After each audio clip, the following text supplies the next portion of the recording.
as the sun dipped behind the hills and painted the sky in shades of gold and lavender, little Aria would sit by her window with her favorite stuffed bunny, Petal, and watch the clouds drift by.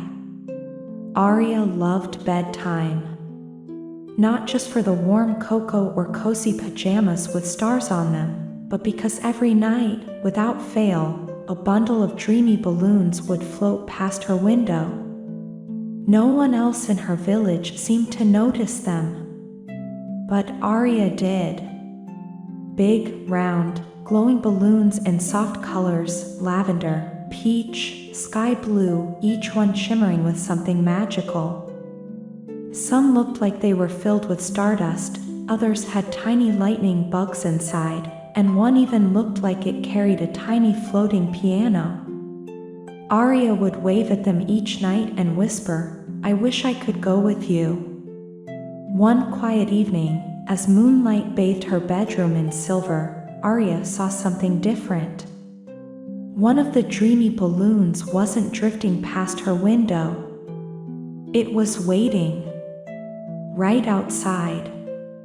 Floating just beyond the sill, glowing softly, with a golden ribbon dangling down, gently tapping against the glass. Aria gasped. "Petal, do you see that?" Petal, of course, was a stuffed bunny, but Aria liked to believe Petal nodded. She opened the window.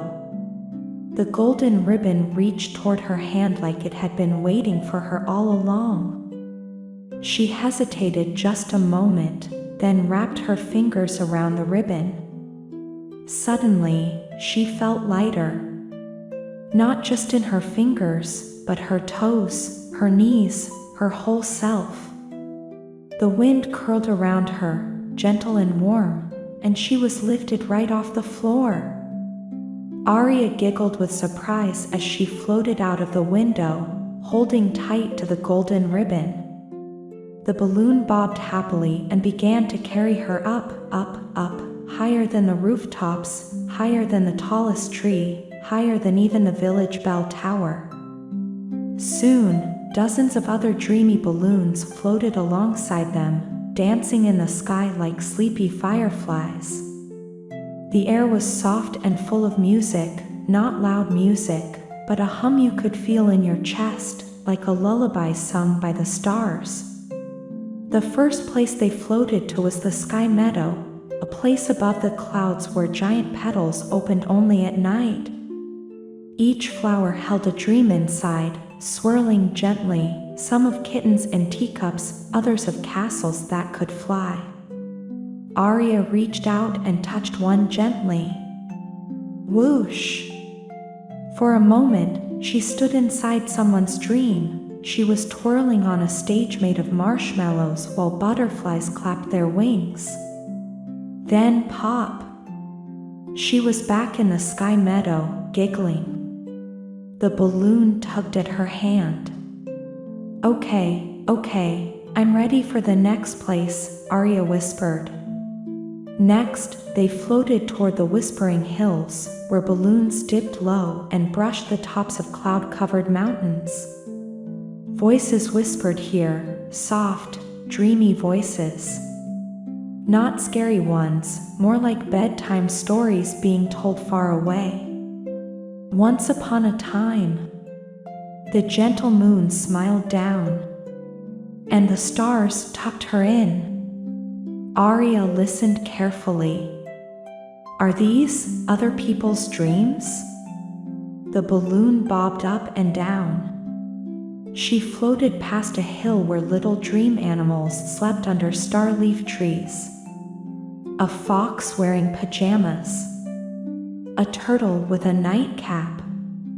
Even a lion curled up with a book that read itself aloud. Everything in this world felt sleepy, safe, magical.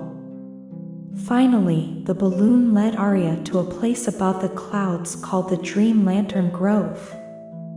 Hundreds, no, thousands of glowing lanterns drifted in the air, each one gently spinning like it had all the time in the world. A tall balloon with silver stripes floated beside her and whispered, somehow, without words, "These are dreams waiting to be shared." Aria blinked. Shared with who? The balloon gently pointed downward, toward all the children sleeping in her village. "Oh," Aria said, her voice hushed. "They need dreams." She looked around. "Can I help?" The silver balloon glowed warmly. With her free hand, Aria touched one of the lanterns. It shivered, then zipped off, floating downward like a glowing feather. She touched another. And another. One dream after the next drifted off into the night, finding their way into pillows, blankets, and sleepy heads below. One lantern paused and spun in front of her. "This one's for you," the balloon seemed to say. Aria took it, closed her eyes, and pressed it to her heart. In an instant, she was back in her bedroom. Still in her pajamas. Petal still clutched in her arms. The golden ribbon was gone, but her fingers smelled faintly of vanilla and clouds.